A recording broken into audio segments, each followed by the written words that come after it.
सकाळी अंदाजे 8 ते 9 वाजे दरम्यान चिखली तालुक्यातील पेटगावच्या शिवारामध्ये अस्वल दिसल्याची घटना घडली आहे। दत्तात्रय मंदिराजवळ हे अस्वल बोरगाव वसू येथील काही ग्रामस्थांना दिसले। त्यानंतर ते पेट शिवारातील एका मक्काच्या शेतामध्ये जाऊन दडून बसले आहे। वन विभागाची टीम आणि गावकरी सकाळपासून शोध मोहीम राबवत आहेत, मात्र अद्याप अस्वल सापडलेला नाही।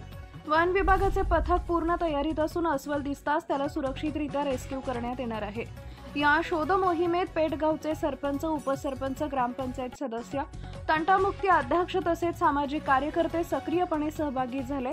गावकरी देखील वन विभागाला सहकार्य करत आहेत। विशेष म्हणजे पेटगावचे फोटोग्राफर कार्तिक शेळके यांना ही घटना कळवली असता त्यांनी त्वरित आपला ड्रोन आणून शोध मोहिमेत मदत सुरू केली आहे। ड्रोन कॅमेराच्या सहाय्याने अस्वलाचं लोकेशन शोधण्याचे प्रयत्न सुरू आहेत। सध्या संपूर्ण परिसरात भीतीचं वातावरण असून ग्रामस्थांनी मोठ्या संख्येने एकत्र येऊन सावधगिरी बाळगली आहे। वन विभागाकडून सतत देखरेख ठेवली जाते। अस्वल रेस्क्यू झाल्यानंतरच गावातील वातावरण शांत होईल अशी अपेक्षा व्यक्त केली जाते आहे।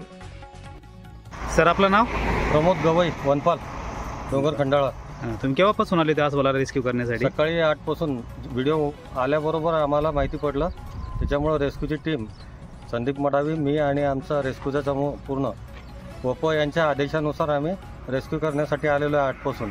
पण अद्यापपर्यंत त्याचा काही थांगपत्ता लागला नाही। आम्ही तरी पण आहे इथं सगळे थांबलेलो। तुम्ही पकडण्यासाठी काय काय प्रयत्न केले त्याला? पकडण्यासाठी आम्ही सर्व शेतात जाऊन पाहिलं आजूबाजूला। त्यांनी सांगितलं की तिकडल्या याच्यातून येऊन इथं मकाच्या शेतात आहे, तर त्याचं सर्च केलं पूर्ण मकाचं शेत, पण त्याच्यामध्ये काही आढळून आलं नाही। काही गावातील मंडळी ड्रोनच्या सहाय्याने सुद्धा बघितल्याचं माहिती। पेटचे दहीगावची मंडळी आहे, त्यांच्याकडे स्वतःचा ड्रोन आहे, तर त्यांनी ड्रोनच्या सहाय्यानं पण शोधलं, पण त्याच्यामध्ये सुद्धा काही आढळून आलं नाही।